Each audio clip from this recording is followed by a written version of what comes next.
Hey y'all, it's time for another episode of Rolling Dice and Taking Names. Today, designer Glenn Drover tells the guys about his follow-up to Raccoon Tycoon, Lizard Wizard. Speaking of wizards, do you want to see if you are a pinball wizard? Hear what Marty and Tony think about the brand new Roll and Write Super Skill Pinball 4K. Also, Marty gives a preview of a new expandable card game, Vampire: The Masquerade Rivals.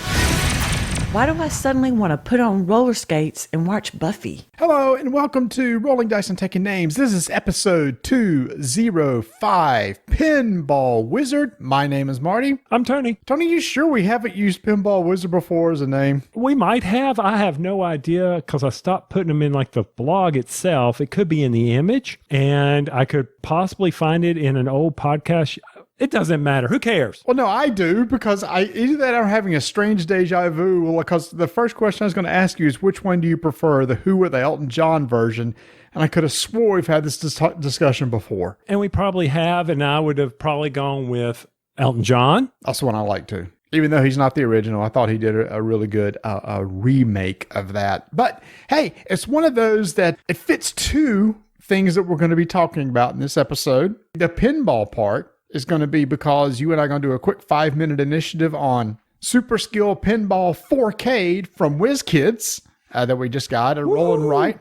And we've got Glenn Drover coming on the show to talk about a brand new Kickstarter that Finden Games is doing called Lizard Wizard. Is it Lizard Wizard or Lizard Wizards? Looking at the prototype I got, it's Lizard Wizard, and I'm going to have to make sure that box is up. I don't know why, but I always want to say Glenn Dover, but it's Glenn Drover. Right. I have to check myself too. Now, and I also found out that, if I'm not mistaken, if Google is treating me right tonight, Glenn Drover was also a guitarist for Metallica. Dang it, Tony. What? I was going to use that.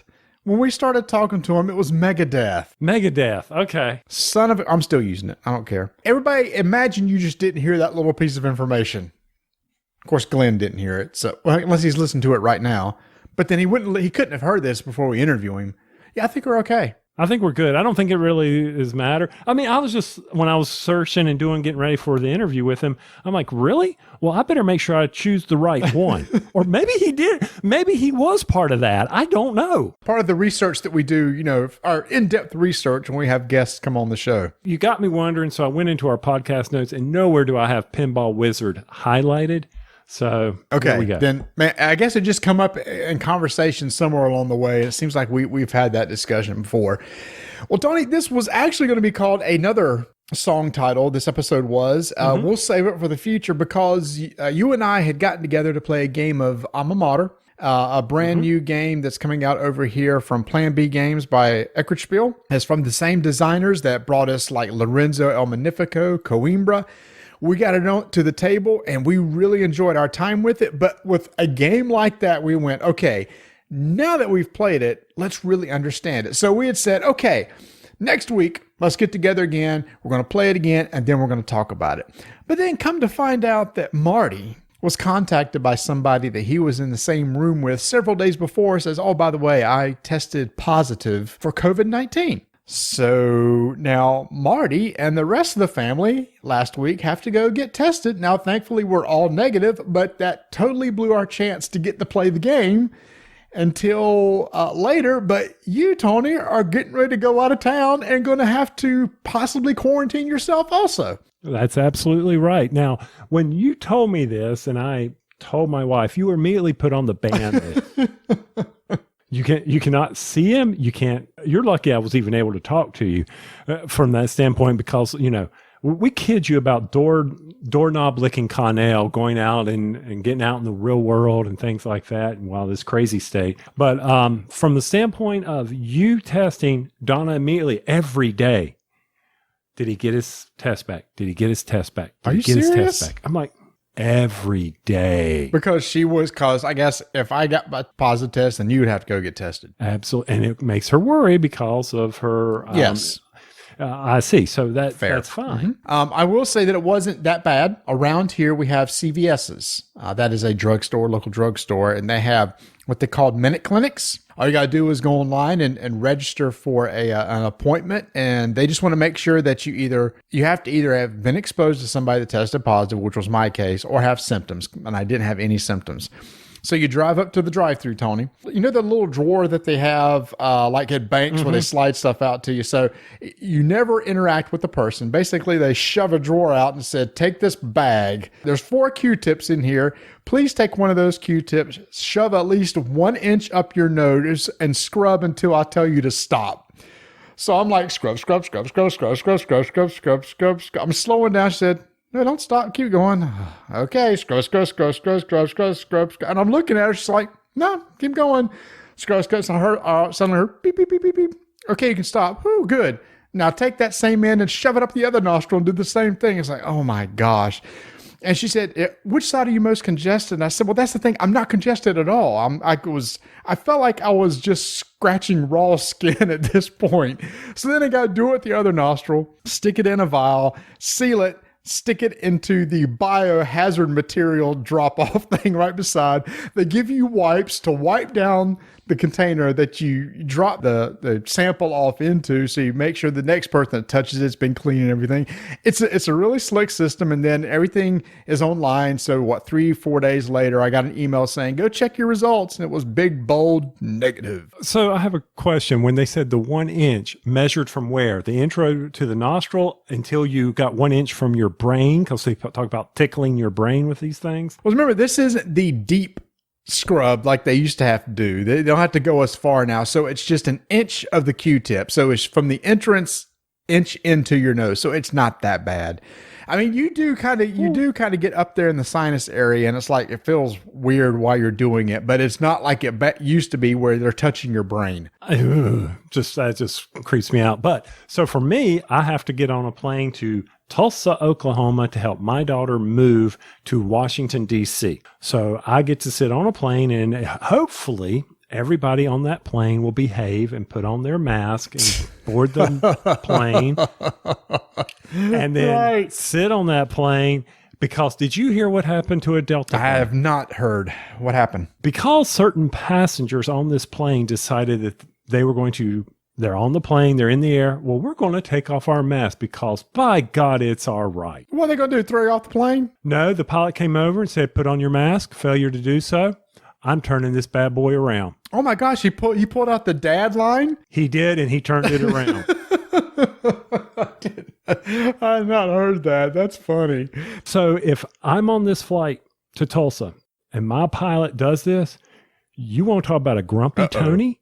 There will be security at that gate when we land, because I will be beating the ever-living crap out of whoever made that plane get turned around. Hopefully everybody will be cool on a plane. Hopefully they will. Well, you would think that, but these people weren't. And the pilot said, hey, everybody, put on your mask or I'm turning this bad boy around. And he did. So it's just sad. So sad. And it's a funny story, but not really to those people on the plane. Yeah. But I'm getting ready to be on the plane. So if I am not able to host when we do episode number 206, it is because I am locked away from beating the ever-living crap out of somebody for making me late. All right. So just let me know when visiting days are, and I'll just bring the game and we'll play there. Okay. And I don't know if they'll allow me to have recording equipment. I'll just sneak in like a mic and we'll just talk across the table or something like that. Yeah, hopefully it'll be good and you'll get back. So that's why we did not get a chance to talk about Alma Mater on this episode, but we will. And I will just say, Tony, both you and I really enjoyed our time playing the game. You know, it's one of those things after you're done, you start thinking about it and go, all right, I want to play again because I now kind of understand what I need to do. It's one of those multiple paths to victory, but you can't choose every path. So yeah, very important that you figure out your strategy, figure out what's out there, understanding how the books and the economy work. And I think that's one of the things for you and I, that was a unique economy with Alma Mater that we had not experienced. Yeah, and I think it's one of those games that more than likely we'll be considering for the That Makes My Brain Hurt or a Squirrely Award for next year. So we want to make sure we get some good time with it and be able to share, our thoughts on it. So if not next episode, maybe the one after that, it's at the top of the queue for the next time we get together. Yeah, well, I was going to say, if you want to come over full mask, I'll be full mask. We'll be out on the porch in 98-degree heat. we can play again, man. You just have to be ready for the biocontainment full mask. Well, we can do what we did last time, meet at the mall. So here's an issue with Here we that. go. I didn't think there was any issue with it. We social distanced. We all wore masks. We weren't around anyone while we sat at McAllister's. That's not my issue. It was the fact that, well, we could probably get away with it. It was the fact that we got there and we had an hour and a half, and then that was it. We're done.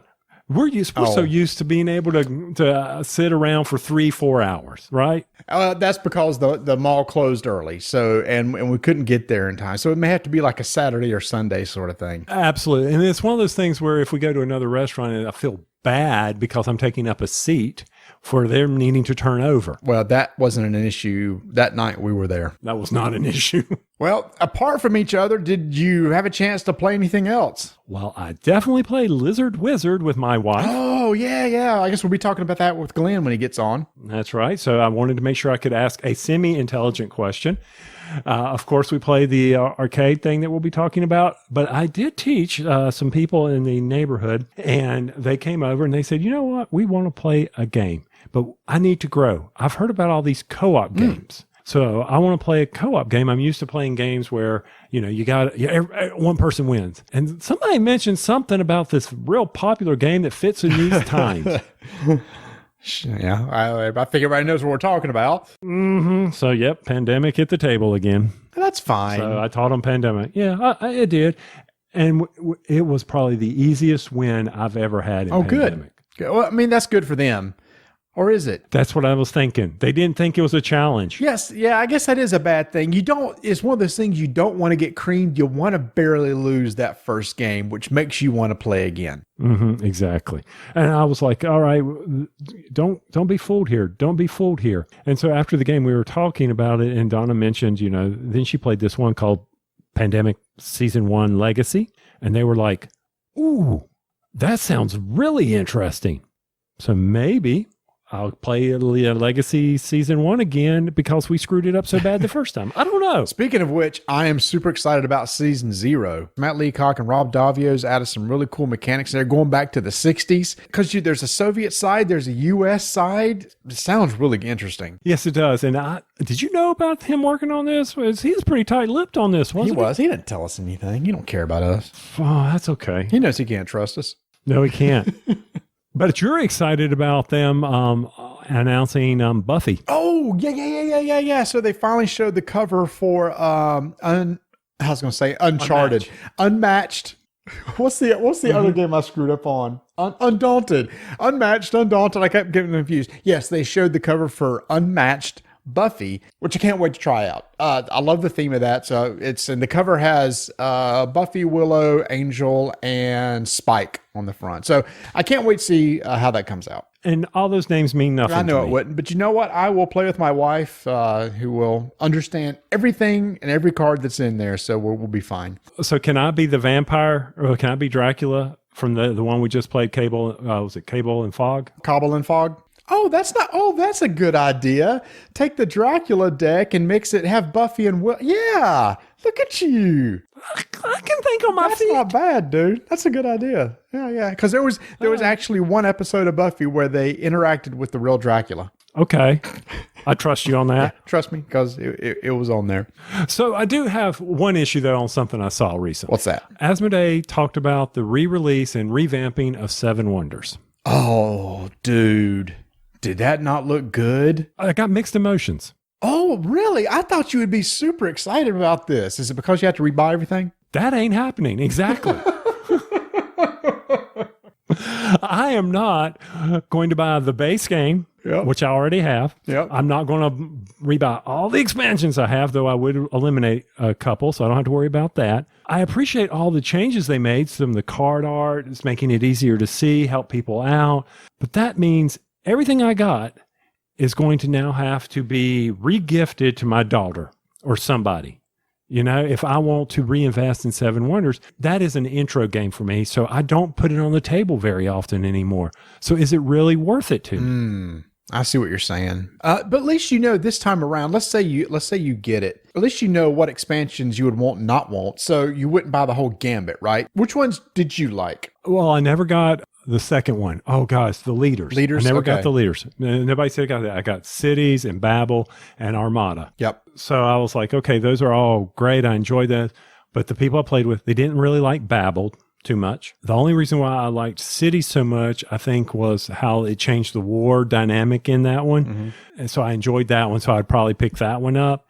And definitely would add Armada. Yeah, that's good. Now, I can't remember. I saw the press release. Was there any change in rules? Did they tweak any rules, or is this just aesthetics? They tweaked a couple rules, didn't they? Yeah, they did that. They tweaked some rules. And probably the biggest thing for me is, which I'd have to buy all new again, is all the Wonder boards. Yep. Because they made them bigger. And for us old men, it's something good for us. I know they changed the icons, make it easier to know the symbol. There's like symbols now, so you know which building upgrades to the next building and stuff like that, making that easier to follow. And that's a good thing, because that was always one of the few things that people would forget that I would teach. You know, you talked about it being like a more of a beginner intro game. One thing I do like is that they've revised the rules. Now it's an 8-page booklet. It's and it used to be like 12 pages, so it's easier to read and easier to follow. They've just gotten a lot better with rules over the years. So since it is a more intro game, I think that's probably pretty good if there's nobody there to teach them. Oh, I agree. I mean, it's always a challenge. I mean, it's not that hard of a game, but still, anything to help bring in new players. Right. And they've also made it colorblind friendly, which is nice too. So all the symbols are easily identifiable on the tops of the cards. Again, that's part of the aesthetic of the card. I was curious what you thought. I thought you were going to be super excited, but I can understand as soon as you said, "Well, I'm mixed," I went because he has to spend money. Hey. Yeah, I'll spend money when I need to. But don't you? I'm struggling here because I definitely want it. Mm-hmm. You know, it definitely looks better. But as soon as I saw nothing matches up, I can't use anything. I was like, well, that really bites. And then I do like that they have the new expert pack. I don't know what that means, other than it will be added to each expansion for veteran players. Maybe that will help speed it. I don't know. When's this due out? Do we know yet? It's just later. Try September 2020, dude, in 2 months. Okay. And this is 10 years. Now, if they had added some really cool tokens, they'd have me. Oh, you mean like upgraded tokens and stuff? Mm-hmm. Kind of like what Puerto Rico did. Oh, yeah. Or Ticket to Ride. But, you know, it's smart. People have now kind of forgotten about Seven Wonders, so it just brings new life. I mean, you know, there's a lot more gamers than there were 10 years ago, and they might want to get this in the mass market stores like Target, Walmart, etc. And so you want to simplify it, make it easier to play and everything like that. And that's the case. This makes sense to go this route. But does it really matter? Because it's not like you can have 7 people sitting around a table passing cards right now. Well, the beauty is it plays up to 7 people. Have you ever played 7 Wonders with 2 and you get 7 Wonders duel? Correct. So you play with 3 or 4 people easily. Okay, so in a family. All right, I'm good with that. Speaking of a cool family game, there's a game that I wish I could have gotten with you before we went on your trip, because you and your daughter may have enjoyed this. We just got a copy of Finden from HABA Games, which is getting ready to come out. In fact, for Gen Con Online, I'm going to be hosting an online game of this. But this is a roll and write that I played last year at BGG Con, and they brought it over from Germany. It's a real simple concept. You've got 5 dice that you're going to roll, and there's different symbols on each side of the dice. And after you roll the dice, what you have to do is find a 5 square shape that matches all the symbols in those dice. So if there's, 2 circle, 2 diamond, and a clover leaf, then you have to find a shape of 5. And what they have is they have all the different types of combinations of 5 square shapes that exist. It's not that many. It's 7 or 8. It's not that many, but anyway, because you can do the mirrors and everything and twist them however you want, so it's kind of limited. And what you have to do is you want to try to find as many of the different shapes as you can. Some shapes are worth more points, so the goal is to try to get points. So at any time if somebody finds 5 different shapes, there's a timer, and they take the timer and flip it. Everybody else has until the end of the timer before the round ends. Or at any point in time, somebody can just take the timer and flip it and say, I'm done. They can't add any more, then everybody else is trying to frantically try to find more shapes on the board. And then at the end, you score points for all the correct shapes that you got. And you're going to play that over 5 rounds, with the last round being double points. So it's a real quick game. It's a one of those things that after you roll, there's not a lot of talking because everybody's busily looking at their board. It's like almost find a word, but you're finding shapes at this point. I don't know how you would like it because it's very Tetrisy. Oh, There we go. So we got a timer and it's Tetris C. Yeah, that's going to be up there. Give it a shot though, because there's actually a second game mode where you take the scoring board and flip it over, and on the other side, it plays up to 4, but each side of the board will point towards somebody. It has all the different shapes on it, and what you do is play over the course of 12 rounds, and you roll the 5 die. And you just find one of the shapes on your board and mark it, and then cross off that shape, and you can't find and use that shape again. So over the course of the game, you have less and less shapes that are available to you than, towards the end of the game when you've only got 1 or 2 shapes left. You have to find that exact shape, or you just don't get any points at all. If somebody else, finds a shape and then flips the timer over and you run out of time, you just don't get any points. But I think that mode's going to be fun. I'll give anything a try. That's fine. It's something new, something different, a different way to use dice. And hey, just like your wife, hey, I'm all about the dice. Mm-hmm. Well, here's the thing. If that sounds interesting to anybody, if you want to, you can go out to habausa.com and you can order this game and put in the code RDTN and get 10% off your order. But it's not just for 5 or Finden, Tony. It's any order that you place over at habausa.com, get 10% off your order. They got some great games coming out. If you've got kids, go look at Haba's site. They got some amazing games for kids. And what's so great about them is when they say a game is from like 9 to 99, it's 100% true. Even though a 9-year-old may like it, so will a 99-year-old. And this is one of those games, 5 or Finden, which is good for all ages. So let me hear this. We've now got a Haba discount. Mm-hmm. We got an easy win discount. Easy what? Easy win. No, what's move so I can read your chair. Oh, eWin. eWin. Easy win. There you go. eWin. eWinRacing.com. Yep. You can get 20% off a chair. You can go to metallicdicegames.com. Use RDTN to get 10% off there. Hey, I'm still waiting on somebody to tell me what they want for the Elixir dice. Oh, yeah. I still need to do that, right, don't I? So we both did get to play a roll and write. Yes. Do you want to talk about it? Yes. For 5 minutes, for about 5 minutes? Well, I think we got 5 minutes before Glenn gets here. Why don't we do that? All right. 5-minute initiative begins in 3, 2, 1. So Marty and I got to play Super Skill Pinball 4K. This is from WizKids Games by Jeff Engelstein. This is a roll and write game that you are in the pinball... What are those called, Marty? Pinball arcades. Yeah, oh, look, it's on here right there. 4K. Look at that. First off, there are 4 boards or 4 pinball arenas in this tables in this collection, and each of them have all different kinds of rules. But the basic rule is you're going to roll 2 dice. You're going to pick one of those dice, and you're going to move the pinball to a spot on the table that matches that dice rolled. After everybody does that, and then you roll again, you move the ball down the table because that's how gravity works. It brings the ball down the table. And so you pick the next one, and you keep doing that back and forth until you lose the ball, or everybody loses the ball. And you are shooting down targets. You have bumpers, you have flippers, and they all have various rules. And whoever scores the most points wins. So you're rallying up the score real quick. That's it. Very basic principle of how to play the game. The hard part of this game is the tables and the interactions between the targets and the special abilities. You have multi-ball that can come out. You have flippers that can shoot to any target, because without that, only certain flippers can go to certain areas on the thing, just like you think a normal football. How can the left flipper shoot up hard left? It can't, people. It can only go to the right side of the board. They've got all that in there. Marty, did you win? Did you tilt? Yeah, you can nudge the board if there's a die you don't like.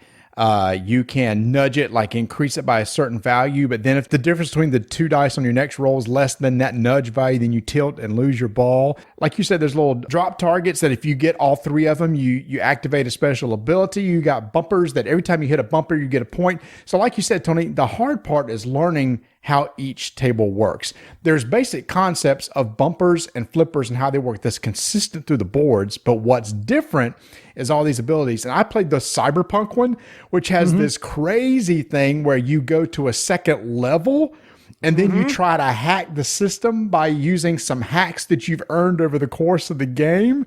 So it has all these really cool abilities and everything. The thing that got me, Tony, was reading and understanding the rules on how the tables work. I kept having to reread the table over and over again before I kind of understood how it worked. Right. And then there's the RPG table that's in there that people are going to love.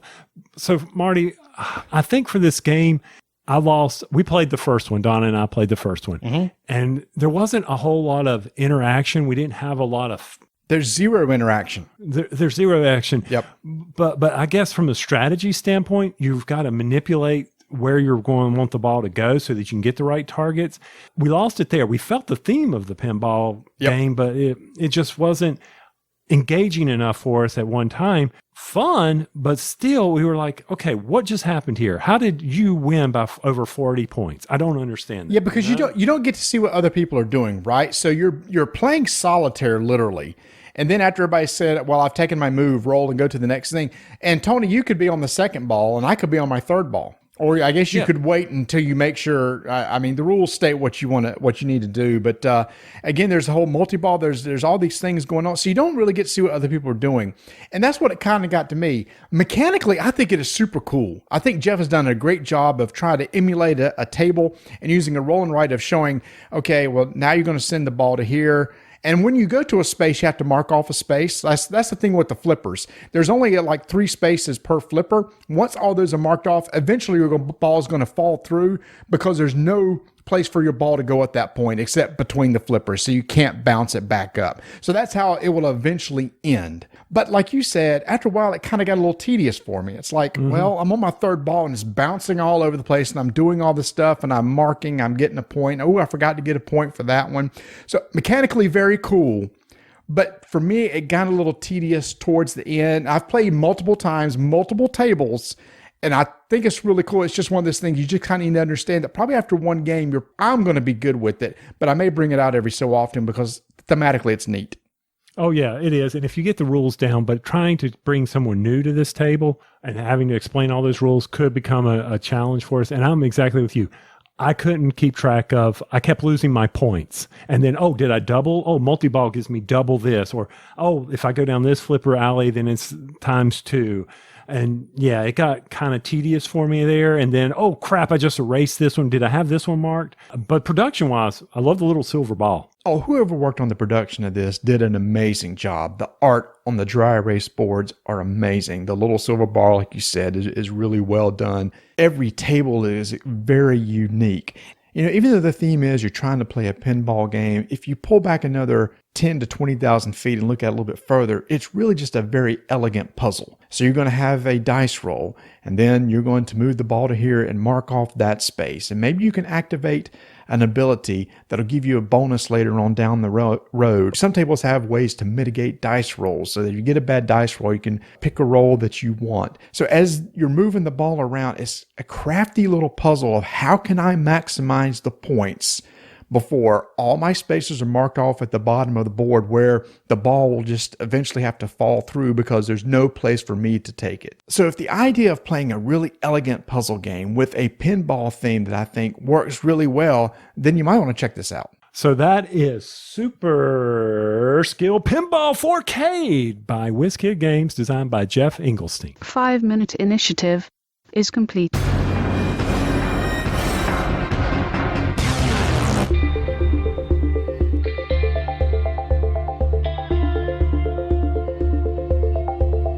It's Miniature Market time, so be sure to go over to their website at, you guessed it, miniaturemarket.com, and see what has just arrived. I see on the front page here on July 27th, Undaunted North Africa. You better go over there and grab it quick because it is going to go fast. Also, I think Undaunted North, what's the other Undaunted, Marty? Undaunted? Uncharted? What is it? Undaunted Uncharted. What? Undaunted Normandy and Undaunted North Africa? That's it. Undaunted Normandy. For some odd reason, I completely forgot what country was the first one. Oh my gosh, this is sad. But at Miniature Market, it's easy. Just type in Undaunted. Or as I often said, type in clearance and you can see all the games that are on clearance. Be sure to check out their off-world design shirts. Marty and I are showing them off and we love our shirts. So be sure to check it out at miniaturemarket.com.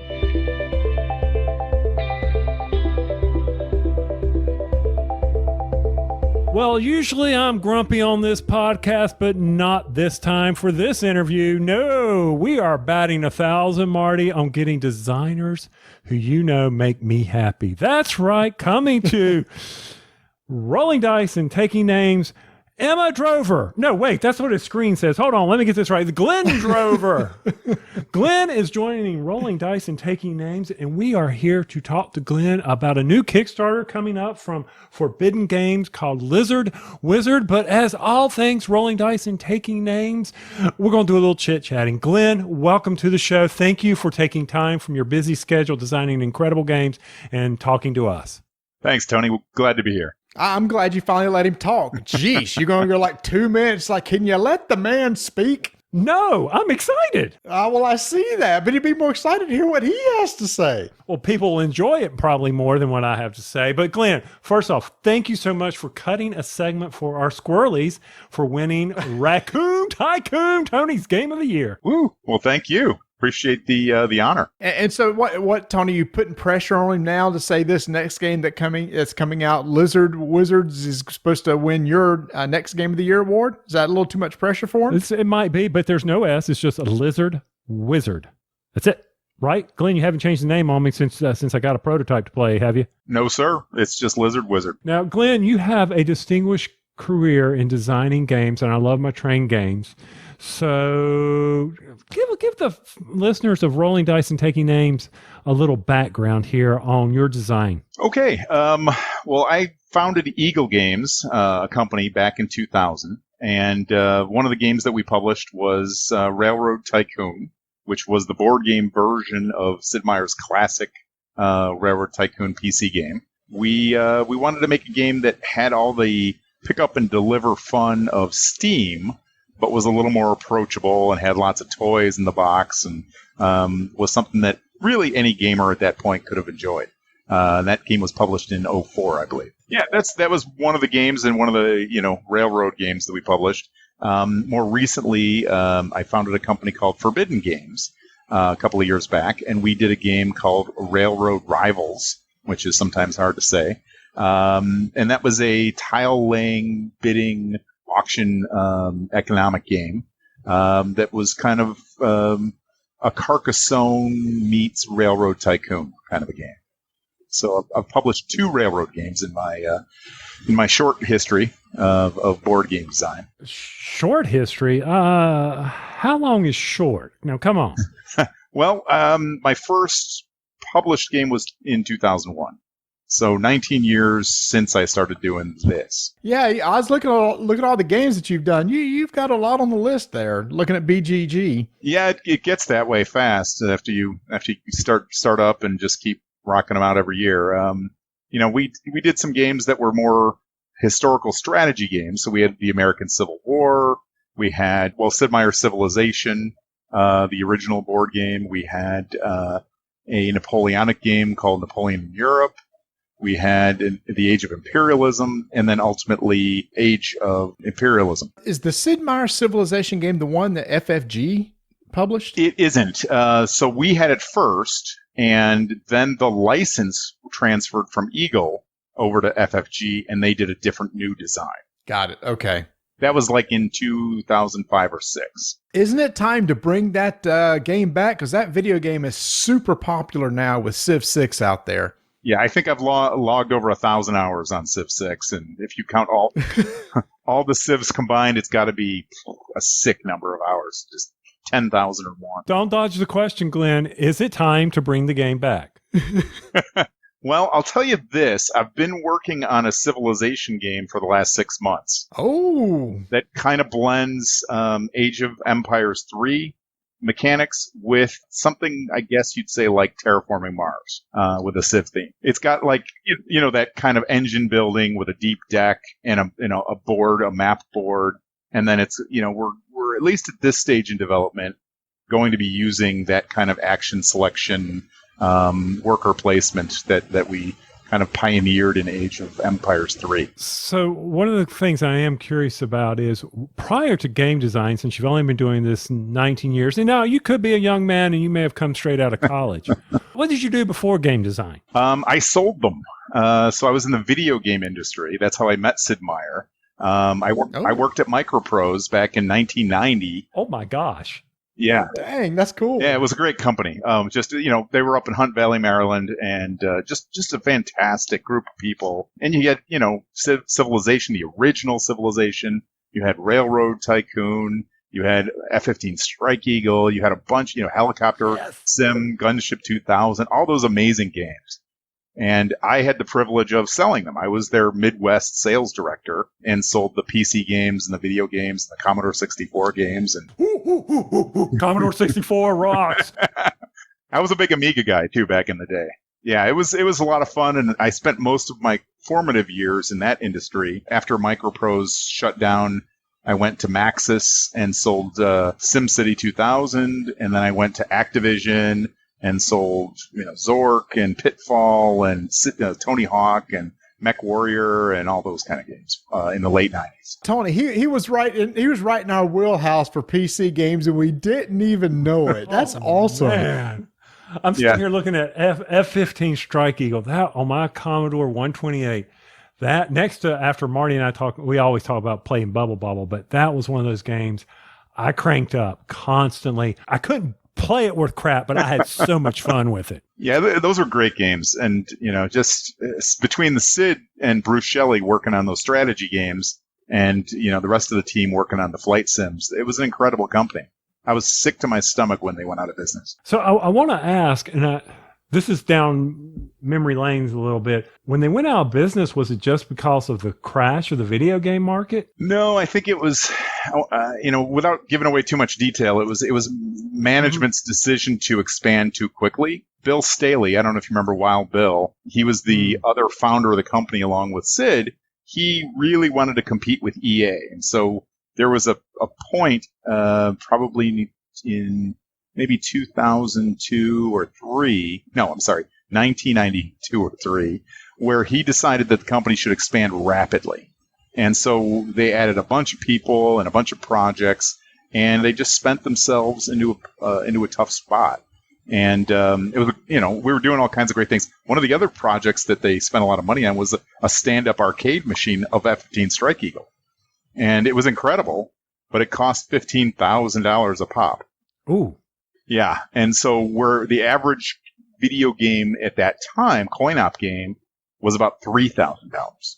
And so I was actually tapped to go out and hit the road and sell those things. And I didn't want to. I wanted to sell PC games and, things off a disc and laptops and stuff. But yeah, I had to hit the road and sell a coin-op machine. It was a tough year on the road, I'll tell you, boys. It was a rough one. I can't remember in an arcade seeing F-15. Yeah, they were out there, but it was really the cost was equivalent to like Dragon's Lair at the time, and that was one that was in a lot of arcades that was high end like that.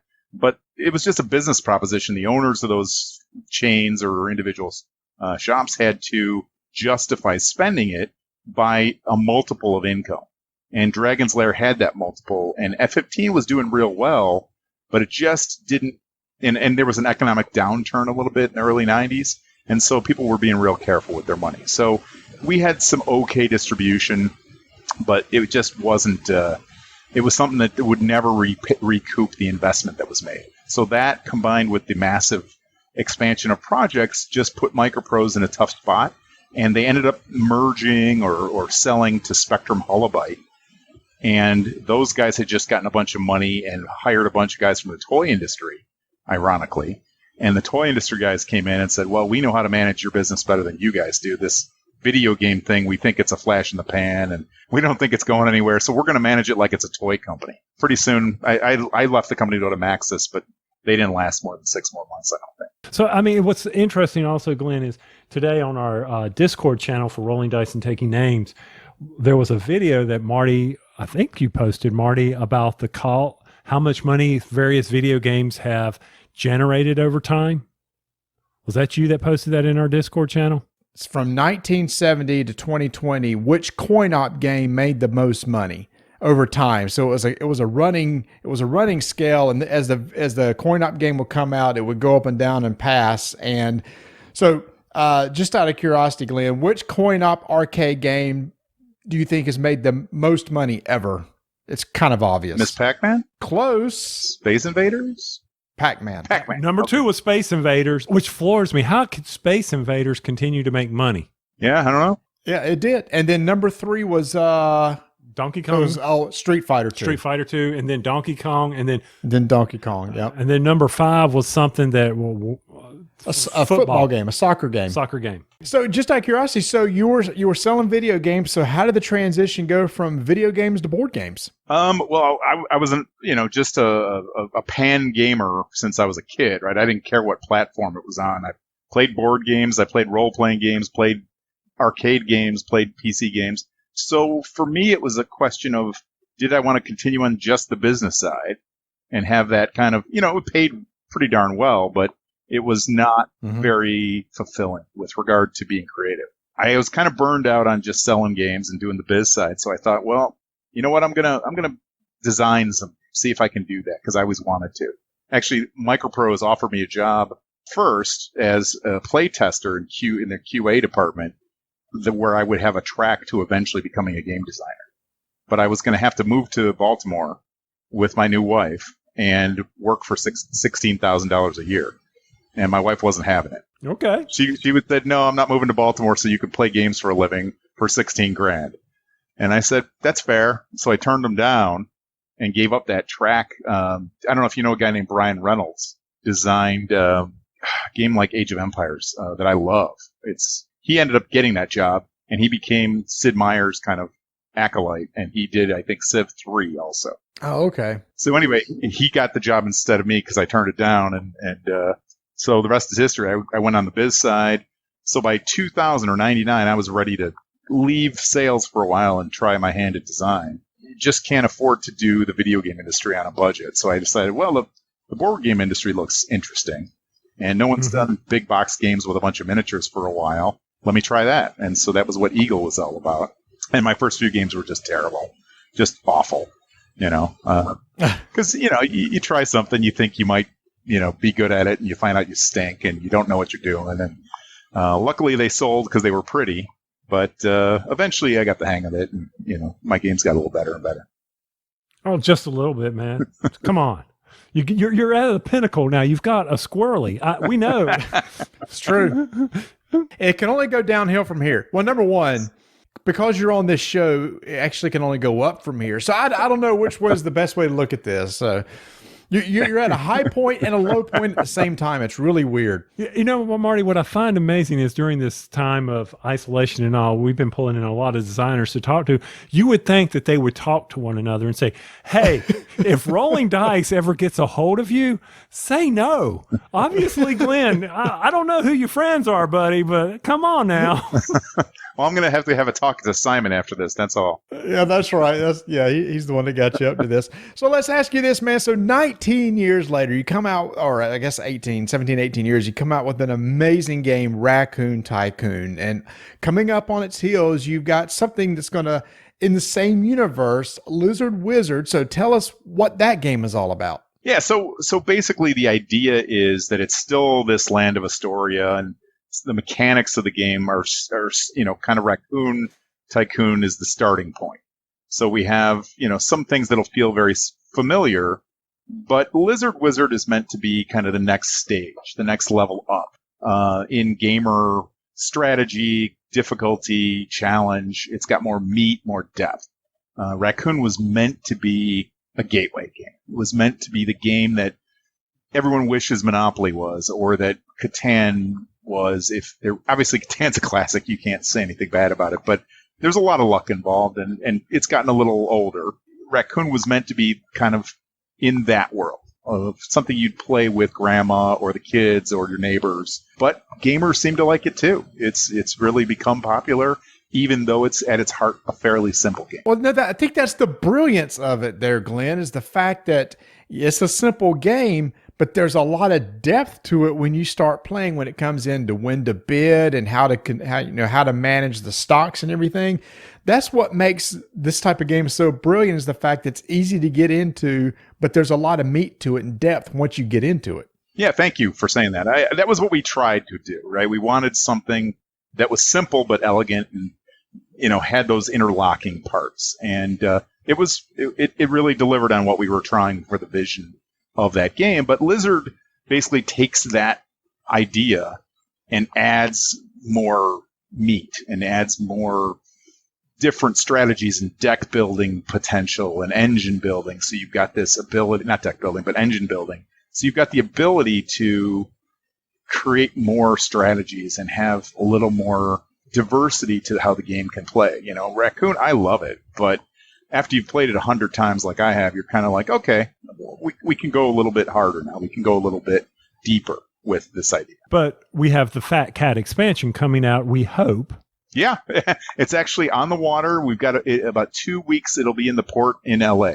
Okay, so that's 2 weeks from LA, which is about the way the mail has been traveling. I'll probably get it in 3 months. Okay, I understand. Actually, we just shipped the Robber Baron expansion, and people were getting it within a couple of days. It was phenomenal. Wow. Yeah, we were shocked. Our warehouse is in southern Oregon, and people in California had it a day or two later, and people here in the Midwest had it, like 3 days after it shipped. Okay. Yeah, we were shocked at how quickly that went out. Okay, well, there's hope for me then. Then maybe by the time Marty and I can get back together, I can get that expansion because it will show up at the doorstep. There you go. I'm excited about that. I'm still a little caught off guard because both of y'all kept saying Raccoon Tycoon, one of Tony's favorite games, is simple. And I kept hearing simple because you're right, Marty. It was such an intriguing game of the rush to try to figure out, okay, do I have enough points? Am I going to be able to, how do I manipulate the market? How do I drive that auction bidding mechanic to the other people so that I can actually get something I want? Which in Lizard Wizard, you also have that auction bidding mechanic. You do. Yes. That's, again, kind of the core base of the game is because, you know what, we tried a bunch of different things to move away from Raccoon, and we just kept coming back because that simple mechanic works so well as kind of the beating heart of the game. And we, transitioned it to be magical reagents instead of, industrial commodities. And we, you convert them to mana instead of selling them for money. But yeah, it's basically that same engine at the heart of it. And I want to know, how did you get away from Mandrake? Isn't that like a Harry Potter thing? One of the commodities is Mandrake. What I did when I was researching this game is I did a lot of research on actual witchcraft and traditions of those things. And these magical reagents are supposedly potent ingredients for potions, etc. Mandrake has been around for, ever. It's a real root that people who believe in that stuff prize for its medicinal properties and other things. So it's not just Harry Potter. That's an actual medicinal root. Once again, Marty, learning on rolling dice and taking names. It continues. Well, that's why we got to have guests on, because they won't learn from us. So in Lizard Wizard, is it a longer game, or is it a meatier game in the same amount of time? I would say it's slightly longer. It goes 60 to 90 minutes, whereas Raccoon's 45 to 60. So yeah, it's a bit longer, but although we're hearing from people who the previewers we've sent the game to, that they're knocking a game out in about an hour, almost exactly. So that's pretty fast for a game that has more to it than Raccoon. How many players does it support? So you can go 2 to 5 players. So very similar to Raccoon. So one of the things, Marty, Glenn and then design team kept in the fact that if you lose the bid, you get to go again. That was one of our favorite things about Raccoon. That's still there. That was key to me. Oh, yeah. But one of the other, you have the various schools of magic. I call them schools, and Glenn, correct me because I'm probably wrong. No, you're exactly right. Woohoo! Score. Wow. I know. Blind squirrel. Blind squirrel, yep. So you've got the schools of magic, and one of the things is you're trying to match up the school of the wizard with the tower has the same school. There's necromancy, and I was just looking at the symbols, and you're trying to get those because those will get you more points. So you remember how you were collecting in Raccoon Tycoon all the same railroads? Yes. Yep. Set collection. The set collection. So here, instead of having to do it in one central bidding area, you have the towers and the wizards that you are trying to bring together. Because if you do that, if you can gain the same tower and wizard of the same school, that's worth more victory points. And then if you're able to spells that you cast in the game are from that same school, you get victory points for those as well. So it's one of those things where I can see our cutthroat group. Oh, it's tough. We are going to be going after one another with this. Absolutely. We are brutal to each other when we're playing the game. You're always watching what the other guy needs and making sure he can't get it. There was some of that with the Raccoon Tycoon, too. Oh, for sure. But yeah, I would also say that's one of the differences. Lizard Wizard, some of the spells are literally gotcha, kind of, get your neighbor kind of spells. And so much so that we actually put a thing in the manual saying, hey, if you don't like that, here are the 5 or 6 spells to take out of the game. Because some people, they just don't want to be messed with. And the game has that in there. It's definitely a zap the opponent kind of thing if you want to play it that way. So when your wife casts one of those spells on your side of the table and destroys your lizard from that school, then all of a sudden your points plummet because you've captured all these spells and all this tower and you've built around that. And then suddenly, bam, she takes that out. You are now down. People are, all fairness, people are not going to be happy with one another about that. It's true. That's why we put the warning in there. Because, old gamers like us, we're used to playing war games and, other kind of gotcha games. And some people really enjoy that. They want to get the gamer group together and they want to tussle. It creates great experiences, too. It's one of those things after the game's over, you continue to talk about. Absolutely. And it's happened to us. We've been testing this game for a few months and, we're reliving the experience after the game going, oh my God, when you blew up my tower, or you stole my thing, or you disintegrated my spell, you disrupted my whole game. I would have won if I had been able to block that, or if you hadn't done that. You won the game because you picked the right guy to hit, right? And really that's what the strategy is. It's you want to be able to target the guy who will win the game otherwise. And it's some of the information being secret, it's not necessarily obvious who that is. So you have to be paying attention. You have to really know what the effect is going to be. It's not just here gotcha. There's only a few gotchas, but you have to use them strategically. And some of the things, Marty, you're buying. So Glenn mentioned, the market is, you've got Mandrake, Foxglove, Eye of Newt, which takes me to Bugs Bunny and the Witch's Cauldron, I think. But that's driving the market, which you convert to mana. And then the mana can then go buy the towers, or they can buy the wizards. You can bring them into your school, or you can buy spells with it. And there's 2 other things, the familiars and also the dungeon delving. Right, yeah. So familiars are kind of a whole new element to this game experience. So they basically are meant to be the helpers for the wizard. So they can do, when you choose to buy a familiar, and they get more expensive in mana as you go through the game, but when you choose to get one, you can do one of 4 things. You can use it to score. So you can basically get a point for each card that's in the same school of magic as that familiar. So you're sitting there waiting. Maybe you got a bunch of necromancy spells or wizards or towers, and you're like, oh man, as soon as that necromancy familiar comes up, I'm going to grab that and score big points. So you can use it, and you only can use it for once, and then it's gone. So you would choose it either to use it for that or for casting spells. And when you choose to use a familiar to cast spells, you gather a bunch of reagents. So, for example, it might be 5 or 6 or even 7 of one particular reagent. So if that's a reagent that your school specializes in, you would wait and you would grab that familiar and get maybe 6 of a mandrake. And now you can cast a bunch of the spells that you'd researched, but you didn't have the resources to cast. So again, timing and strategic use of that familiar. The other 2, one of them is dungeon delving, and Tony mentioned dungeon delving is a new element in the game, and it's kind of a little mini game. It's a little push your luck, kind of a fun mini game where you flip cards up, and the cards in the deck, the dungeon deck, are either gold, they're monsters, or they're items. And if you get gold, that's great. You're plundering, you're getting all the gold, and those are worth victory points at the end of the game. But if you get hit with a monster, you take a hit. A second monster will give you a second hit, and then you lose everything. You're dead. So everything goes back into the dungeon, and you just left it there. However, if you can always stop. You can say, okay, we're going to stop. I'm not feeling lucky. I'm just going to take what I've gotten.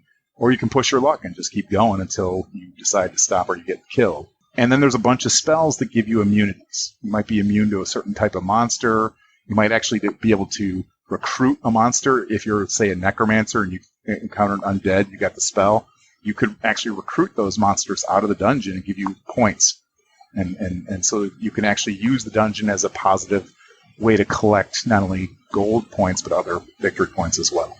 So it's a very simple push your luck mechanism, but it adds that flavor and that fun little element of, yeah, we're gonna go dungeon diving. It fits the theme really. So let me ask you something about that, because that's kind of my first time hearing how that works. And as far as how the play testers have taken it. So I hear, Raccoon Tycoon with more depth, but then there's this thing that you added in, a push your luck. Have the play testers felt like that was kind of just added on, or does it feel integral to the game? Yeah, it's a great question. I was a little nervous that they might go, well, that's just different, right?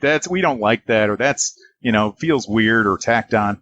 It's not, it doesn't take much time, but I think it actually adds a nice little, the feedback we've gotten has been positive. So we'll see once it hits a larger audience, but we like it. It doesn't take much time, and it's one other strategy that you can pursue where you're harvesting points, and you can focus your strategy and your spell research on dungeon delving, and that can get competitive. And there's a second use for gold in the game. Gold is victory points. You can buy towers. Instead of having to save up the specific reagent to conjure the tower, you can just pay for it in gold, which is victory points. But the only place to get gold is in the dungeon, or, I guess also from your familiar scoring. So you have to, again, it's all about, just like Raccoon was, timing your actions. Do this action, which will lead to this possibility, which leads to this thing. And you have to do some planning. So yeah, it's a little bit of a different twist to the game, but it's not such a huge portion that it takes over the game, or it kind of changes the flow of the game. The game still flows really well the way Raccoon did, but with some different kind of twists and turns. I will want to say that the art in this is absolutely amazing. The art was really good in Raccoon Tycoon, and the art you've been teasing online and everything just looks really good too. The way the lizards are drawn and everything, which just when the art's that good, it just makes it more fun to play also. No question. And that's really, when we founded Forbidden Games a few years ago, that was one of our core principles for the games we wanted to design. There's a lot of games out there these days, and if you're not going to do something better and higher quality, I just think you shouldn't bother. So with the 7 resources, and we talked about the artwork and production in Raccoon, you have the various tokens. So I'm going to assume that you have been working hard at figuring out the resource sculpts that you're going to be using, because having the prototype, to minimize costs, I didn't get any of that. So I'm using my Raccoon Tycoon tokens. And that's my wife saying, which ones I knew again? I don't understand. I know. Sorry about that. No, don't be sorry about it. And I hate that Marty couldn't play it, but this disease thing got in the way of that. But anyway, are you ready with your sculpts of that? We are. Yeah, you'll see tomorrow when we launch the Kickstarter. We're launching at 10 a.m. Central Time, so 11 a.m. your time. We have some really beautiful pieces of art that we're going to use, and Raccoon had either 2 options. You got the premium edition, which was wood tokens that were painted and that were just solid. And then later we did the standard edition, which was cardboard, but you got the 4-color images of the different commodities. We decided to do both those things, but better on this one.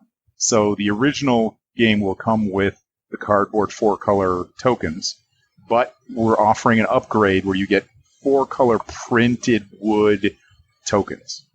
So they're, 3-dimensional chunky wood, just like we did in Raccoon, but there'll be 4-color printed images of the reagents on them, so your wife won't be confused at all about which is which. Well, she might still be, regardless of what we do. So speaking of the Kickstarter, and by the time this episode comes out, the Kickstarter will have launched 1 week. What are the price points? Okay, so we've got the base game, which is going to be down from $59 to $49, and it's still a premium edition of the game, but we are going to essentially bundle metal coins, which are the mana coins and the gold coins. We're going to include the full 4-color wood tokens, and we're going to include neoprene player mats. And each of those are add-ons you can do for $25, but we're bundling all $75 plus the game for $89 total. So, Tony, are you saving your money for all that? Because I want the neoprene mats and everything. Oh, but I'm just got off Ascension Tactics. You're killing me. You're killing me, people. But again, really premium material. So the game itself will come with gorgeous material, as we always do, but you can add the metal coins, which are really cool. I love the mana coins, especially. The design's incredible. And then the wooden printed 4-color tokens and the mats. And again, if you bought one of those, it'd be $25, so all three are $75. So it's $125 value for $89 is the top end. Oh, that's a good deal. That's a no-brainer right there. And this will be the only time you get it. I don't like the Kickstarter campaigns. It's like, well, I'll just wait till it comes out. It's like, nope. If you want a good deal, you want to get it while it's on Kickstarter. And that's what we did with this one. We are actually scratching our head a little bit about maybe we will never ship the premium edition to retail. Probably we won't. On Raccoon, we did, because that's all we had off the get-go. This is a little bit different campaign, a little bit different commodity, material that's coming with this. So I doubt we'll ever see the full premium except through Kickstarter. It's we might overprint 100 copies just for us and sell a couple on our web store, but I don't think you'll ever see it at retail. So I do have a follow-up, because I know this happened in Raccoon Tycoon and y'all corrected it, that the game ends when, 2 card decks are done in Raccoon Tycoon. One was just too quick. In Lizard, if one of either the towers, the spells, the wizards, or the familiars is depleted, the game ends and everybody gets their equal number of turns. Have the playtesters had any issues with that? Of the one with the game, somebody did a rush to finish, like they would constantly auction off the wizards? Yeah, it's a great question. And since we experienced it with Raccoon, we were very aware of that potential while we were playtesting. And in fact, really just finishing one of those decks, the way we've got the game structured now, takes an hour to an hour and a half. So, the decks are deeper, the way the actions work in the game. I actually included a spell that lets you burn off the top 5 of any deck. So if you get that spell, you can basically jump time and end the game quicker. But it's a strategy that was actually useful if you want to kill the game because you think you're ahead in points. Because that's one of the things we were running into in the times that me and my wife were playing, is we were like, and we didn't see this spell, was we wish there was a way for us to cycle through that with the 2 players to get that wizard come up so that we could have a match. And it was like, well, I'm going to be giving you this if I auction it off. So that's interesting. That's good to know, because that was one of the challenges. Right. I felt. Yeah. So the Kickstarter is running for how many days? 30 days. I think maybe it's 29. I think it's 29 days. Yeah. It goes basically from Tuesday, the 28th of July. And I think we're ending 4 weeks and a day later. So 29 days. Okay, so like the August 26th? Yes, that sounds right. So we got the price point and everything, 2 to 5 players, 60 to 90 minutes, and just pay the $90 and get the premium, people, because you're going to be upset if you don't. You really will. I'm really jazzed to get these things for myself. Oh, okay. When is it going to be released? Yeah, that's a great question. So everything's done on this game. So, Fat Cat has been longer than we expected, especially with the virus disrupting things. We populated the manual on the Kickstarter today. So the manual's written, it's laid out, it's done. Every aspect and component of this game is complete. We still need to fine tune and play test a little bit, but that's really just the final. We could send this to the factory pretty much at the end of the Kickstarter. We never want to promise that, because there's always unexpected stuff, but I would think we're going to have this for January. I mean, I was hoping for Q4, but yeah, it's going to be sooner. We put February in the Kickstarter just to put some safety, because we don't want people to think that we're always late, right? Because it was getting bad. The last 2 campaigns have been late, and we hate being late. It's not in our DNA. Marty, one of the things that makes me happy is I can use my Raccoon Tycoon flowchart that I created, pretty much bring it in the Lizard Wizard, and I can get it over there on BGG. Okay. Perfect. It could have been in the rules, but that's okay, Glenn. I understand. That's okay. That's true. Y'all check out his flowchart, Glenn. He's got a good flowchart there. Maybe I want to include that on y'all's website or in the rules or something. Actually, I'd love to see it. And actually, I think you're going to need to update it, because Lizard Wizard, I create flowcharts too when I'm designing the game on how resources are moving around and how, the different things are impacting other parts of the mechanics. I'd love to see yours. Okay, well, we can make this happen. Ooh, a little flowchart action here, Marty. We got this going on. I'm liking this. All right, so Glenn, before we let you get out of here, with all of our first-time guests, we always like to have them play a game that we call Rank 'em.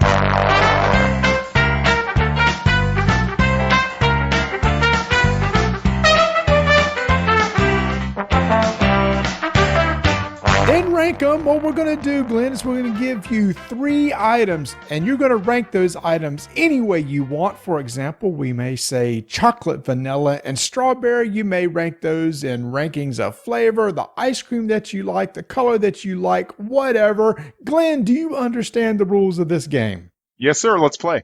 Are you sure? Wait a minute. Hold on. Are you sure you don't need a flowchart? Oh, here we go. No, hey, Marty, I kicked us off, and the last rank 'em, it's your turn to kick us off. All right, so here we go. I changed this one on the fly after hearing about your background. Here are the top 3 ranked Micro Prose games. You rank these however you want. Sid Meier's Civilization, Master of Orion, Formula One Grand Prix. Wow, that's a tough one. Moo is also one of the best games of all time. That's going to be a hard one. I'm going to go. Oh, that's so hard. I'm going to, it's 1 or 2 on Civ and Moo.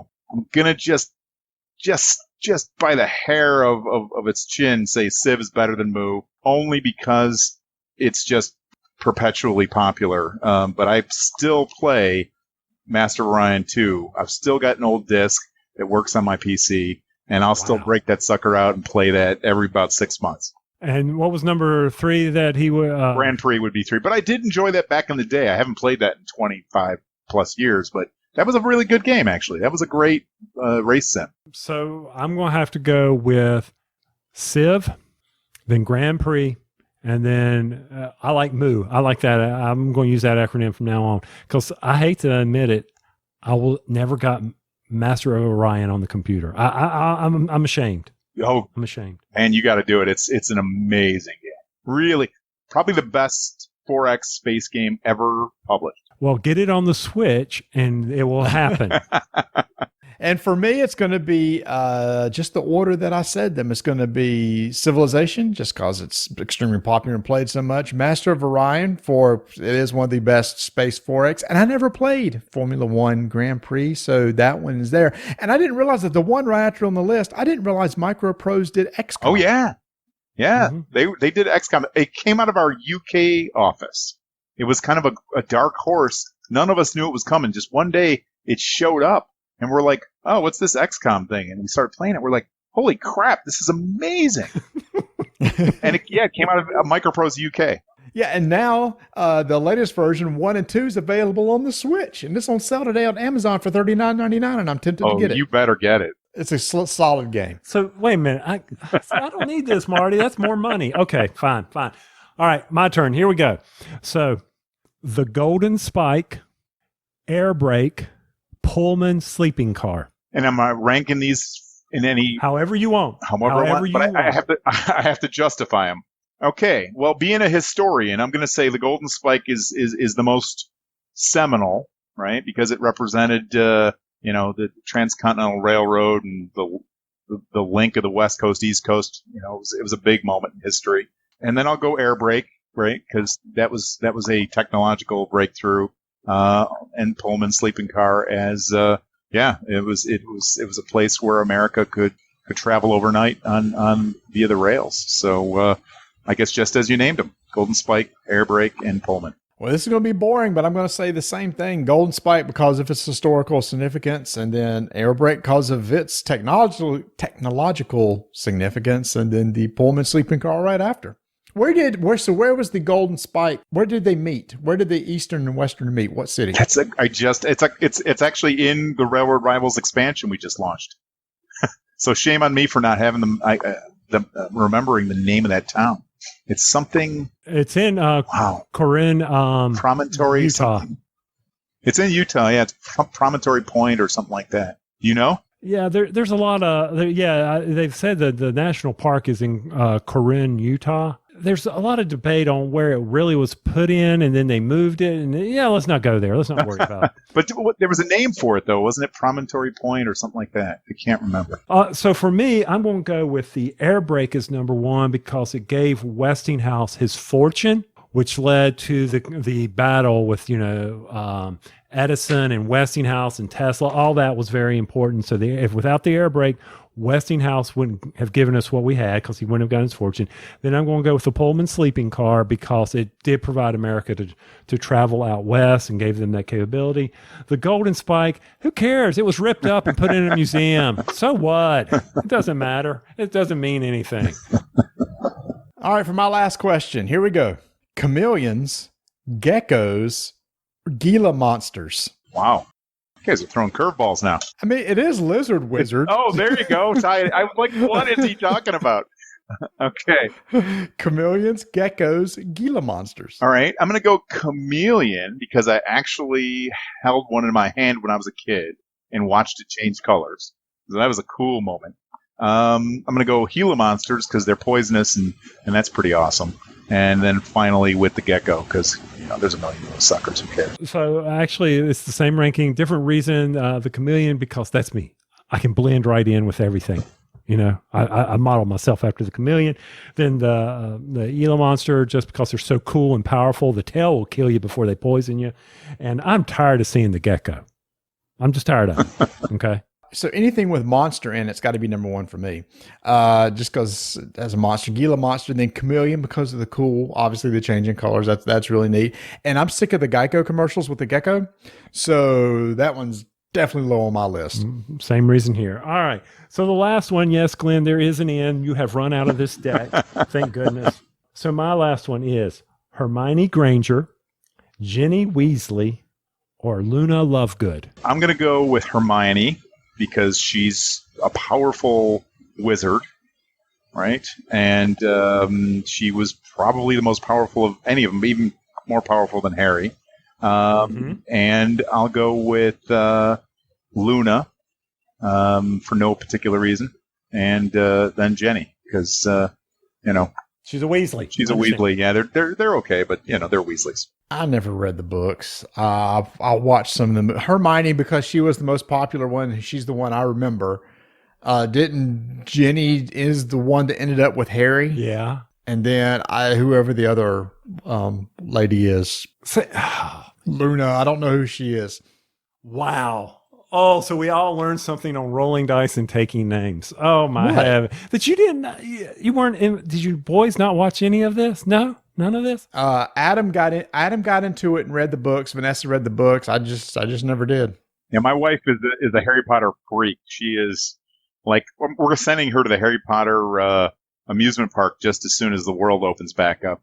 That was her birthday present this year, but Nice. Some of it rubbed off on me. I saw the movies because she had them on, but no, never read the books. All right, so my ranking is I put Jenny because she would put everybody in their place. Okay, she was constantly on her brothers, constantly on Harry, constantly just driving people and saying, "Hey, I'm putting you in your place."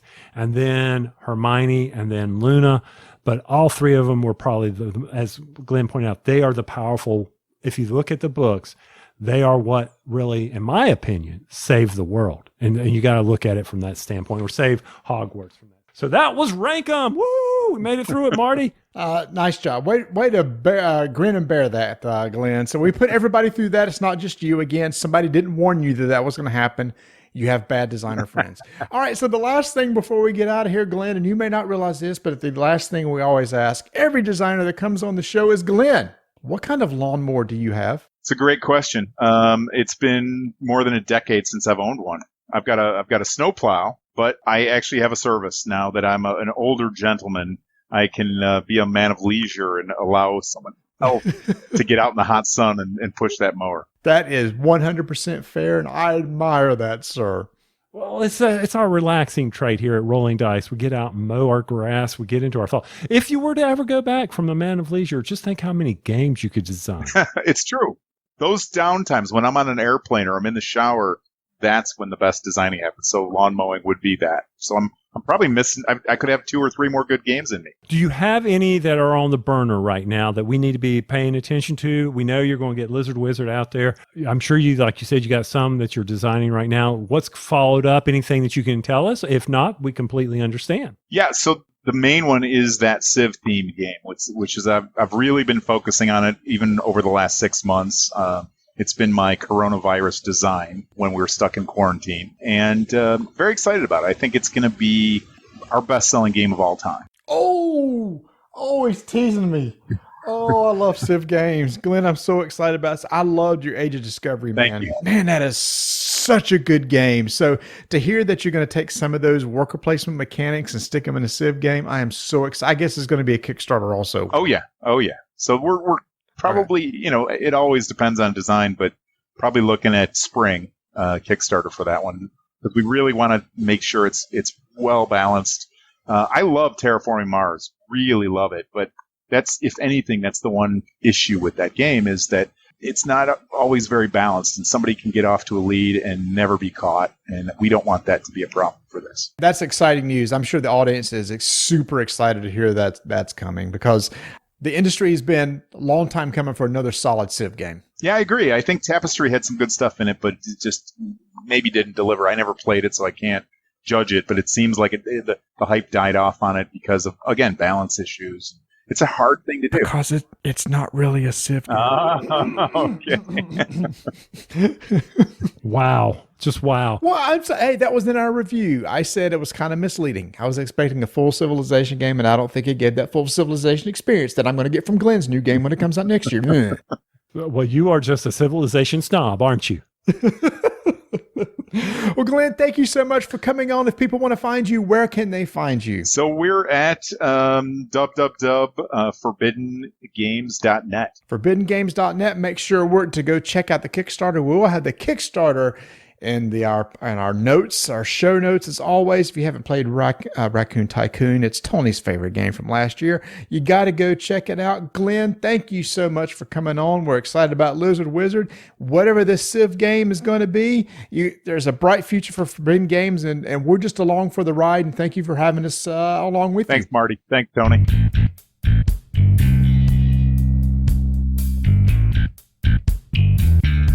Hey, do you enjoy the game Spirit Island? Hey, do you need a way to be able to organize that game and get it out the table quickly? Hey, do you need to be able to way to put that thing back into the box easily so you can get it out next time and easily play?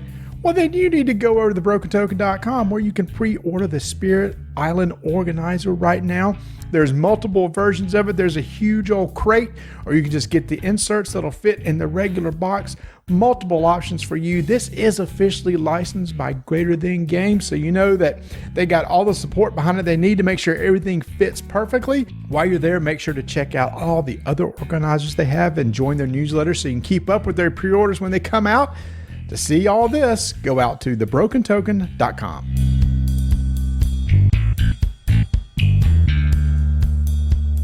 After Tony and I got together to record the episode, I had the chance to play the new expandable card game that's coming out from Renegade called Vampire: The Masquerade Rivals. Now, I mentioned this game last year at Gen Con when this was announced, as I was very excited about this game. I was excited because of the people that were involved with it. Scott Gaeta, who runs Renegade Games, came from the company Decipher, who made Lord of the Rings CCG, which Tony and I kind of got into gaming through that game. And the main designer of the game is Matt Hyra, who has experience also in a CCG that we played, which is the World of Warcraft CCG. So because of the people involved, I was very excited to see what kind of game they would come out with. Now, there was a CCG that was out in the 90s called Vampire: The Eternal Struggle, and in fact, it's still being supported today here and there. But this is a different take on that same universe. If you don't know, Vampire: The Masquerade is a universe that's been around for decades. Basically, it's talk about warring factions of vampires who are trying to take over the city. It's almost like maybe like a mafia or mob type thing where you're trying to take control of the city, but instead with guns and everything, you're using your fangs. And along that lines, that's what the theme of this game is. Each player is going to play a faction of the vampires, and they're going to come out and basically try to take over the city or maybe possibly beat a rival in order to win the game. Now, there are two decks in this game. There is a deck of vampires, and there's a main deck which has all your action cards in it. You also have a haven card, and a haven is a place where the vampires can hide out where they're not in the street, and they're a little more secluded and harder to hit. But this haven card gives you a unique ability that's customizable with every deck that you make. You also have an agenda card which will explain how to win, and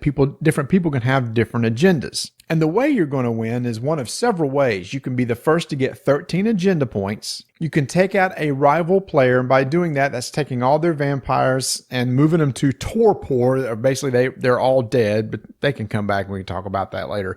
And that's one thing, I'll just stop right there, that makes this game unique. I know that Vampire: The Eternal Struggle supported multiplayer really well.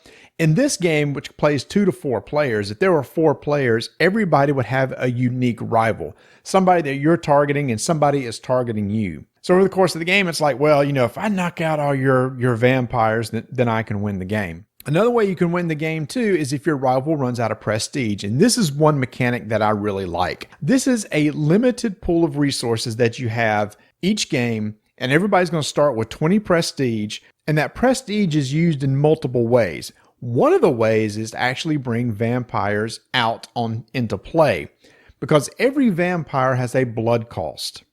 And let's say I was to take a vampire from my hand and put it on the table, and his blood cost was 5. I would take 5 of my prestige tokens and flip them over, and on the back side, they have a little blood emblem to show, okay, now they're being used for blood. But that's 5 from my pool of 20. And if I ever lose all my prestige, or I get my rival to use up all theirs, then that also triggers the end of the game. Now, people may wonder, well, what about if somebody else knocks my rival out? Then what happens is you would still get 3 agenda points just because your rival is taken out, even if you didn't do it. And then the remaining players will look and see who has the most agenda points to win the game. So right off the bat, I love games where there's multiple paths to victory. It's like, well, am I going to craft a deck to get agenda points? Am I going to make something that's super powerful to make sure I can go after my rival and try to take them out? But then I got to be careful because my rival may be coming after me, so I need to be able to block and protect myself. It just really opens up the door to make some unique decks, and the design space is wide open for them to be able to support this game with many cards throughout the years. I also got to say that the player turns are pretty simple too. You get 2 actions.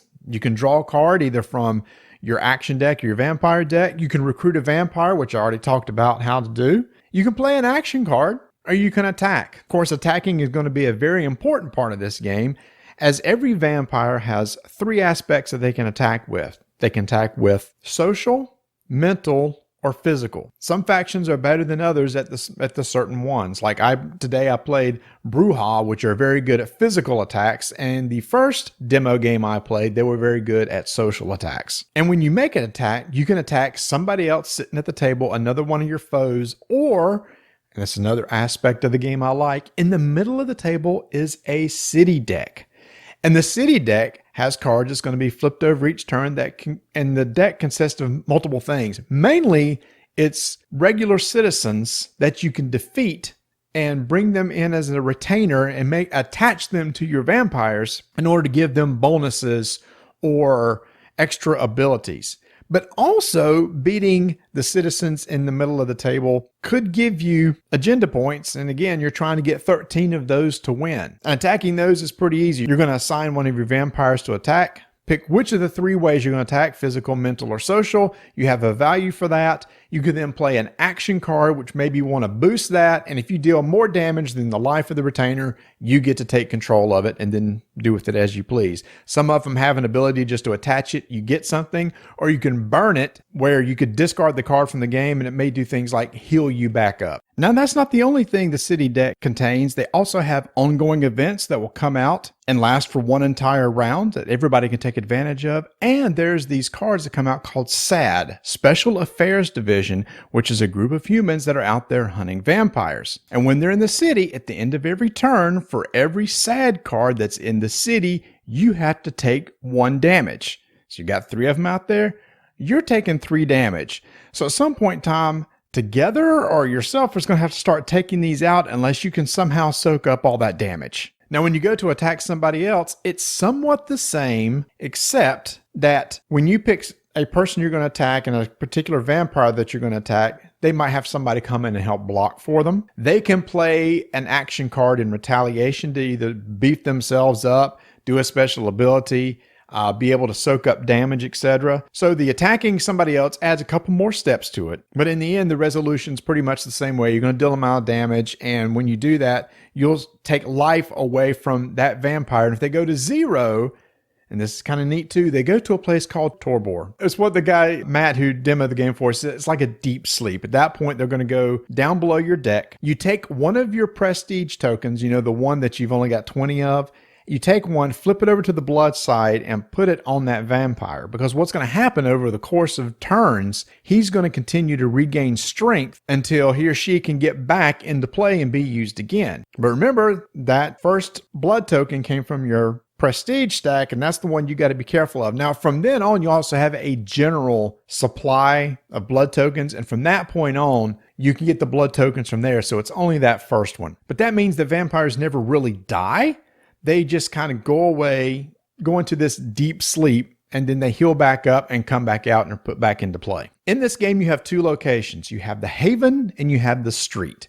When you're in the Haven, you have a little bit of secrecy. You're a little bit harder to hit. And when somebody wants to attack you in the Haven, basically they have to get there's a lot of words in this, just hang with me. They have to get their intel high enough to be able to overcome whatever your secrecy level is in the Haven to be able to find you. So you're trying to hide, but if they have enough intel on where you are, they can get to you.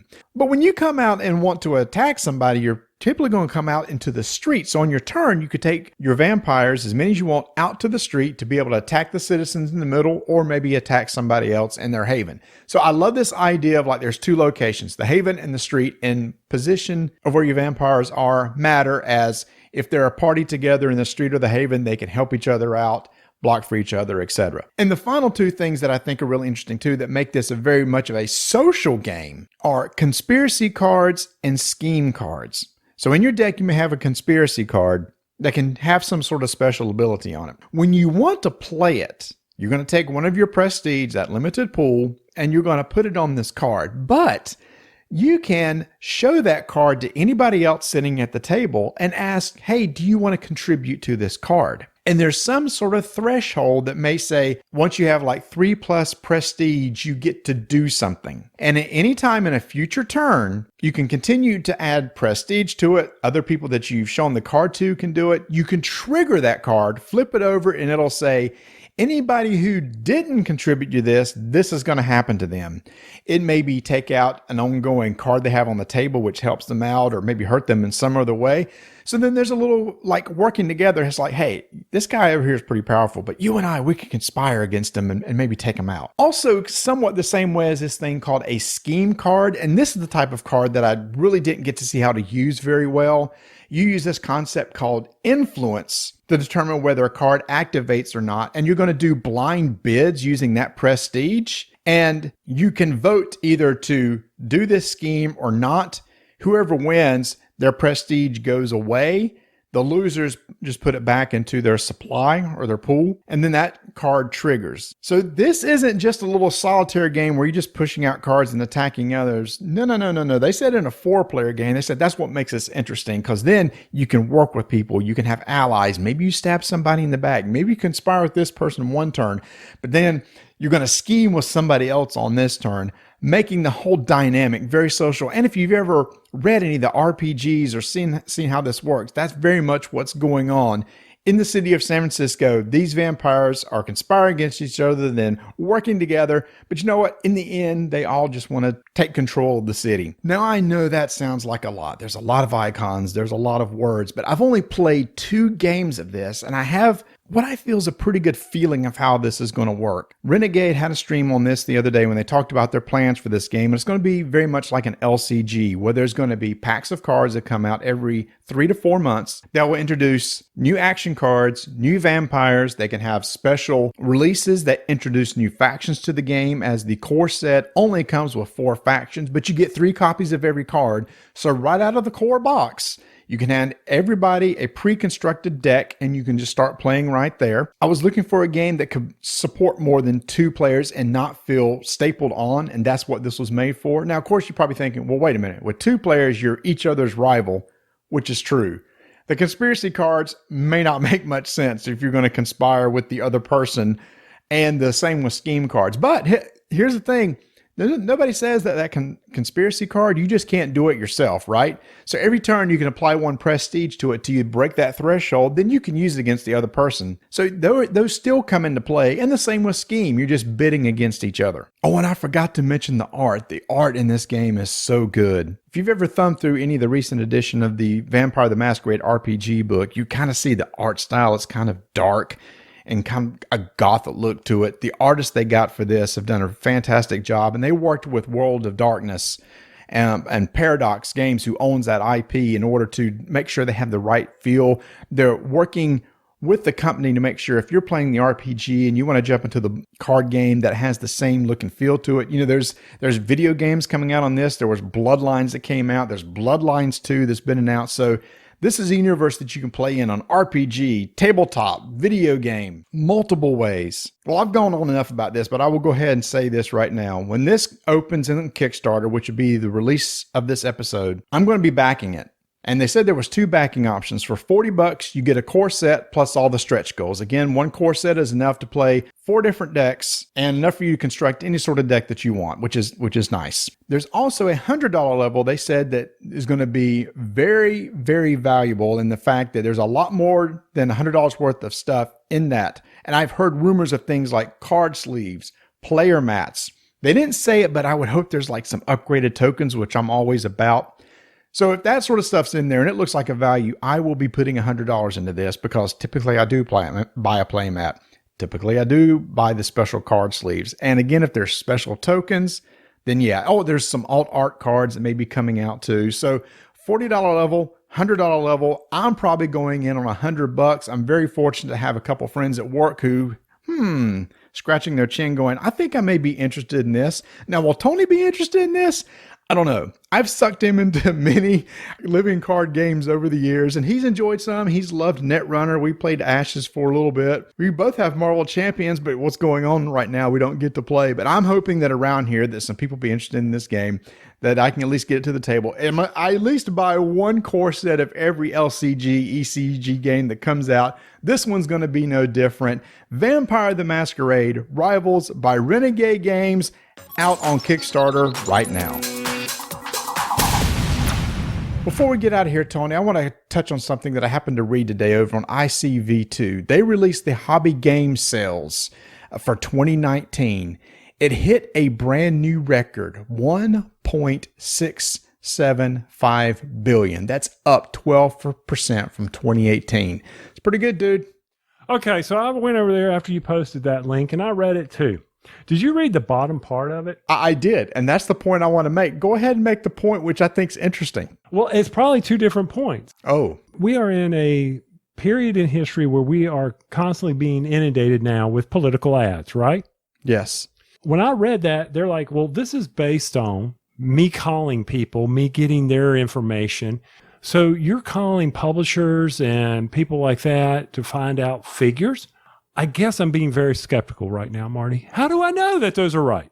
Well, here's the thing. They use the same methodology this year as they did last year, so it doesn't matter. They're still comparing apples to apples because they did it the exact same way. They said that their primary means of collecting data is by interviews with key industry figures that has good visibility to sales. They also review data released by publicly traded companies, publicly available NPD data, and Kickstarter data and analysis. So how they get the numbers, yes, they're probably not exactly 100% right, but they've been doing it the same way. But Tony, the thing that I pulled out of this was it was a 12% increase overall. But Tony, card and board game sales dropped 13%. So the overall went up 12, but board and card games dropped 13. The big riser was collectible miniatures, collectible card games, and RPGs. And those offset the drop in board games and gave the increase. So I thought it was interesting that when you think the board game space is booming, it actually dropped last year. Mm-hmm. Didn't anticipate that. Nope. Because I thought, ooh, board games did do good. And it's like, well, nope. Actually, they didn't. It's just that there was a huge increase in Magic the Gathering. And, Games Workshop is killing it with miniature games. And your RPGs was like the biggest mover, but it only made like 80 million. But everybody's playing RPGs now. Right. Well, it's going to be interesting next year to see what happens. If you go back and look at, how is this time? Though I'll admit a lot of families are getting into RPGs this year. So who knows? Maybe it is an increase. I personally think board games are going to skyrocket this year because of the situation. It's like puzzles skyrocket, right? Can't find a puzzle on a shelf at Walmart. I think sales of puzzles and board games are going to be way higher this year because everybody's stuck indoors. I agree because, let's see. That'll be the fourth one that I've put together this year. Yeah. Fourth puzzle. God. And also places that thrive on collectible games and Magic are game stores, which probably aren't open. People thrive on Friday Night Magic and getting together and playing Warhammer and Magic. And they can't do it. So they may like, well, why am I going to buy the new stuff? So it's really going to be interesting what happens next year. So maybe who knows, maybe there'll be a drop in that, but an increase in board games to offset everything off. But I just thought it was interesting. It's up 12% total, but the overall board and card game sales dropped. And it was everything else that went up. See, I should have dug deeper into that instead of getting jaded because, hey, where did they get those facts from? Where did they piecemeal that from? Well, that's interesting. Okay. But anyway, so man, great time talking to Glenn. Super excited about a more meaty Raccoon Tycoon with Lizard Wizard. That is going to be a blast. I can't wait for you to get the full blinged out version with the playmats and everything. It's going to be sweet. Why do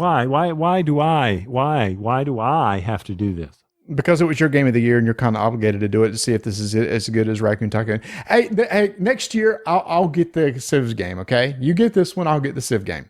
Okay, I can do that. But I've got to make sure that one thing I will say is it is a definite 4-player game. It has to be a 4-player game. What do you mean? What has to be a 4-player game? Lizard Wizard, because of the auctioning and the market. Yeah. I think we found that with Raccoon Tycoon, right? It's way better with 4 than it is with 3. I think anytime you have a bid auction, you need that 4th.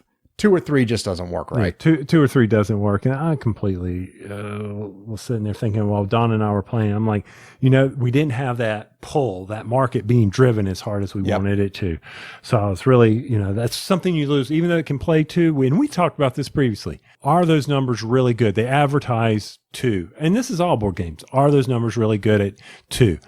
Yeah, you can play it there, but do you get the full impact? So I will say this before we get out of here, Marty, that Discord that you set up, oh my gosh, people are going crazy with Rolling Dice and Taking Names Discord channel.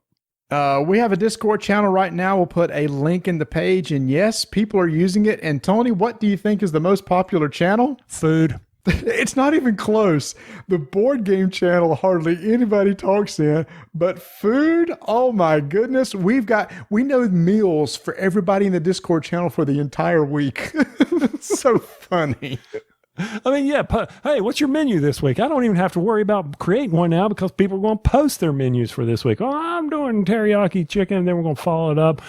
What was it that Willie put something about a smoked meatloaf or something? I've never heard of a smoked meatloaf. I'm very intrigued by that, but Willie didn't like the fact I have breakfast for dinner. It's called Brenner around here. I love Brenner, man. Oh, I can too. If you want to throw an omelet on the table at any time, or even pancakes, I'm good with that.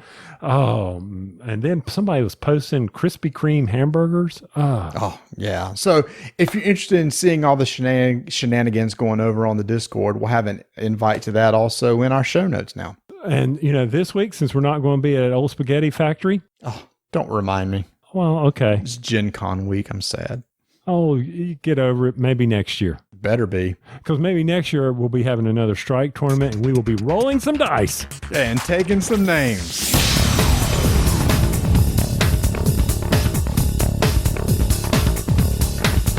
Once again, big thanks to Glenn for coming on. Make sure to check out their Kickstarter, Lizard Wizard. We're super excited about it. If you want to, you can follow us on Twitter at Dyson Names, Instagram, Dyson Names, and now you have a Discord channel you can go join. Just look in our show notes. See y'all next episode. Did you get, I don't know, before I ask this, did you get to play anything? Did you want to talk about anything? You just want me to talk about 5 or 5? Why am I covering the mic with my hand? So so they can't hear us. Let me ask you a question. Right. Did you have any games you want to talk about? You just want me to go 5 or 5? Then?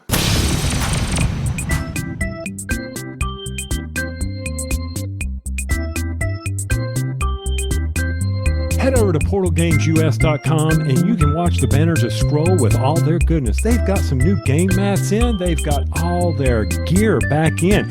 Empires of the North Barbarian Hordes can be pre-ordered today. You know, what's great is Ignacy solved a problem for me. He said, you know, we're going to help out RDTM by giving them their commercials by just scrolling stuff. There's Dig Deeper. Watch it scroll at portalgamesusa.com. What's next? Oh, Roman Banners is up at Empires of the North. Oh, come on, Ignacy. What else do you got to show me here at your site? Gear now in stock. Oh, look at those coffee cups. Oh, I've already talked about the playmats. All the cool. There's the Imperial Settlers playmat. Oh, look at that Monolith Arena. And don't forget to go over there and get Detective, a modern crime board game. Season 1 pre-order is now up at portalgamesus.com.